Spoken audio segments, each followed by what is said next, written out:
Welcome to vein academy. ഇന്ന് നമ്മൾ category 3 social science കേട്ട് സിലബസ് ഡിസ്കഷനുമായിട്ടാണ് വന്നിരിക്കുന്നത്. നമുക്കറിയാം കാറ്റഗറി 3 കാറ്റഗറി 2നേക്കാട്ടിലും കുറച്ചും കൂടി ഒന്ന് എന്തായിരിക്കും, കുറച്ച് ടഫ് ആയിരിക്കും. നമുക്ക് നോക്കാം അതിന്റെ സിലബസ് എന്താണെന്ന് ആദ്യം നോക്കാം. സോഷ്യൽ സയൻസിൽ പ്രധാനമായിട്ടും history, geography, economics, political science, pedagogy എന്നീ ഏരിയാസിൽ നിന്നായിരിക്കും ക്വസ്റ്റ്യൻസ് വരിക. Okay, history, geography, economics, political science, pedagogy എന്നിവയിൽ നിന്നായിരിക്കും ക്വസ്റ്റ്യൻസ് വരിക. 80 ക്വസ്റ്റ്യൻസ് വരും.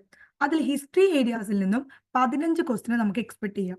ഓക്കെ, ഹിസ്റ്ററിയിൽ നിന്ന് 15 ക്വസ്റ്റ്യൻ എക്സ്പെക്ട് ചെയ്യാം. എന്നാൽ ഹിസ്റ്ററിയെ നമ്മൾ 3 മേഖലകളായിട്ടാണ് ഡിവൈഡ് ചെയ്തിട്ടുള്ളത്. കേരള ഹിസ്റ്ററി, അതേപോലെ തന്നെ Indian history, world history. Okay, Kerala history, Indian history, world history. അതിൽ കേരള ഹിസ്റ്ററിയിൽ വരുന്നത് പ്രീ ഹിസ്റ്ററി, മെഗാലിത്തിക് മോണ്യുമെന്റ്സ്,